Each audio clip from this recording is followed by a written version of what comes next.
आपण 3 4 5 6 7 8 9 10 1 2 1 2 1 2 1 2 आता सेम जर पोटाच्या दिशेने करतो तुम्हाला सेम एक असा हात आडवा थोडा 1 2 ताकद ठेवायची हातात तर त्याचा समोरचा हात साईडला जाईल समजलं 1 2 1 2 1 2 आता सेम जर तुमचा कोणी गळा पकडेला असेल असा आपला गळा पकडता ना गळा पकडेला असेल त्याच्यातून सुटकाव कसा करायचा ते दाखवतो सेम हात ठेवायचे 1 2 1 2 सरळ तोंडाच्या लाईनीत हात आणायचे साईडला न्यायचे 1 2 चला 1 जोरात हे 1 2 1 2 1 2 सेफ जर आपला कोणी गळा पकडायला असेल तर दरवेळेस आपण आपला बचावच नाही करणार आहे आपल्याला समोरच्याला मारावं पण लागणार आहे त्याच्यासाठी पण एक गोष्ट आहे मी ती तुम्हाला दाखवतो इथं गळ्याला हात लावून बघा नसा लागतोय ना आणि आपल्या असे मारून बघा तर कडक आहे ना इथं ही बाजू आपली कडक असते याने आपल्याला समोरच्या वरती हमला करायचा आहे ती तिथं मारून बघा तर लागतं ना तुम्हाला स्वतःला हळू मार जोर लावून मारायचं लागतं ना इथं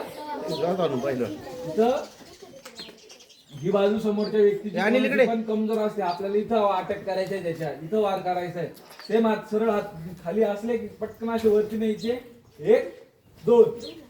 1 2 इथं मारायचं समोरच्याला आपल्याला असे नाही करायचे असे सरळ न्यायचे 1 2 समजलं चला करू बघू 1 2 1 2 1 2 आता सेम गोष्ट मी तुम्हाला एक गोष्ट शिकवतो ती पहिले करून बघा मग तुम्हाला मी दाखवतो 1 असा ठेवा डावा हात ठेवा तुमचा ठेवला 1 2 ला हात उजवा हात असा घ्यायला पाहिजे बघा असा 1 2 आणि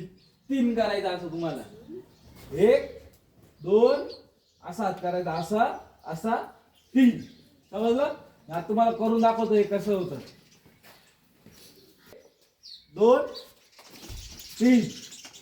परत एकदा करून दाखवतोय नीट बघा 1 2 3 मुलींचे बऱ्याच वेळेस केस पकडले जातात बरोबर ना केस असे ओढले जातात केस मोठे राहतात परत नाजूक पण असतं केस ओढतं समोरचा व्यक्ती जेव्हा आपले केस पकडले जातात तेव्हा आपण 1 2